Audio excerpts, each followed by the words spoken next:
Pace bene. Pada hari aku berseru, engkau pun menjawab aku. Engkau menambahkan kekuatan dalam jiwaku. Dalam nama Bapa dan Putra dan Roh Kudus. Amin. Allah yang maha tinggi dan penuh kemuliaan. Terangilah kegelapan hati kami. Berilah kami iman yang benar, pengharapan yang teguh, dan kasih yang sempurna.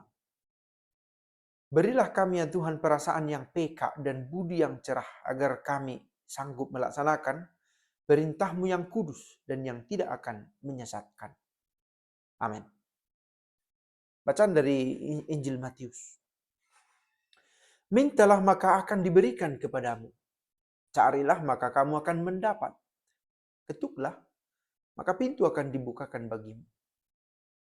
Karena setiap orang yang meminta menerima. Dan setiap orang yang mencari mendapat. Setiap orang yang mengetuk baginya pintu dibukakan. Adakah seorang daripadamu yang memberi batu kepada anaknya jika ia meminta roti? Atau memberi ular jika ia meminta ikan?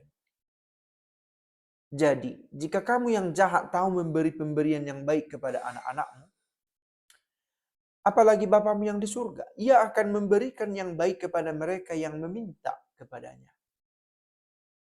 Segala sesuatu yang kamu kehendaki supaya orang perbuat kepadamu, perbuatlah demikian juga kepada mereka. Itulah isi seluruh hukum Taurat dan kitab para nabi. Demikianlah sabda Tuhan. Bapak Ibu, mungkin secara otomatis perhatian kita langsung terpusat pada ketika mendengar Injil ini, pada kalimat ini. Setiap orang yang meminta menerima, setiap orang yang mencari mendapat, setiap orang yang mengetuk baginya pintu dibukakan. Oh, ini buah dari beriman, maka saya akan mendapatkan kalau saya meminta. Mungkin perhatian kita langsung tercurah ke sana. Tetapi ada satu bagian yang kiranya jangan hilang.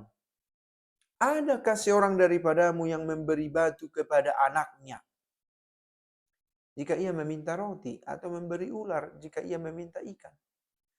Dibuat sebuah perbandingan tentang hubungan antara orang tua dan anak.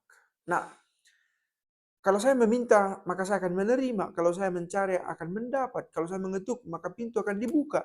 Itu terjadi antara bapak dan anak.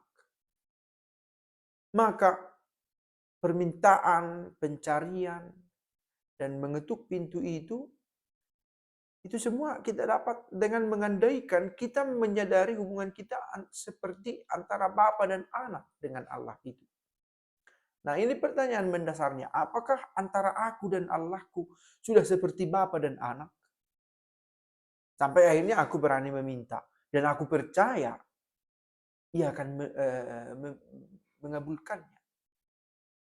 Dan setiap kali aku mencari sesuatu padanya, aku akan mendapat. Apakah sudah ada keyakinan seperti kepada Bapa, keyakinanku itu kepada Allah? Kekristenan itu memiliki kekhasan bahwa ia menyebut Allahnya sebagai Bapa. Ini satu hubungan yang dekat. Begitu dekat. Nah, pertanyaan ini kembali diulang. Kita pernah barangkali melihat ya, seorang anak dilempar ke atas oleh orang tuanya, oleh papanya. Anak ini bukannya menangis, ya, tetapi karena ia percaya bahwa si bapa tidak mungkin melukainya, maka ketika dilemparkan ke atas, anak ini gembira, tertawa. Kita pernah melihat itu, kita pernah melakukannya, atau kita pernah mengalaminya sebagai anak atau sebagai orang tua juga. Nah, apakah rasa percayaku kepada Allah seperti aku percaya kepada Bapa? Tentu kita bicara dalam hubungan yang wajar. Ada orang, oke, saya tidak percaya kepada papaku. Oke, kita bicara dalam perbandingan yang wajar. Sebagaimana seorang ayah mengasihi anaknya, memberikan yang terbaik, melindungi. Demikian juga Bapa Allah itu melakukan hal yang sama. Bahkan lebih, kalau kamu yang jahat saja tahu melakukan itu kepada anakmu, apalagi Bapamu yang di surga. Begitu katanya. Nah, di belakang kata-kata mencari maka akan mendapat, meminta maka akan menerima, mengetuk maka pintu akan dibuka. Di belakang ini pertama-tama ada fondasinya yaitu iman. Percaya yang kuat. Menarik melihat ayat terakhir ketika ini dihubungkan dengan segala sesuatu yang kamu kehendaki supaya orang berbuat kepadamu, berbuatlah demikian juga kepada mereka. Saya menemukan satu kalimat bagus tadi. We love like God loves us, katanya.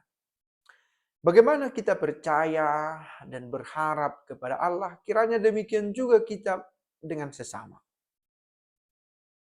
Ada rasa percaya, dan rasa percaya ini dibangun karena iman yang sama. Karena harapan yang sama. Karena itu kehadiran Kristus menguatkan kita dalam percaya, memberanikan kita untuk meminta, dan memberikan kita teladan tentang bagaimana menjadi seseorang yang menghadirkan Allah juga dalam hidup mereka. Dan kita juga terlibat ketika ia meminta, ketika ia mencari, ketika ia mengetuk sesuatu kepada Allahnya. Jangan-jangan Allah memakai kita untuk membiarkan seseorang menerima yang dia minta, mendapatkan yang dia cari, dan menemukan pintu yang terbuka. Jangan-jangan Allah memakai kita pada saat ini juga untuk memberikan apa yang ia minta, yang ia cari, yang ia ketuk orang-orang sekitar kita itu dalam hidupnya. Tuhan memberkati kita. Pace bene.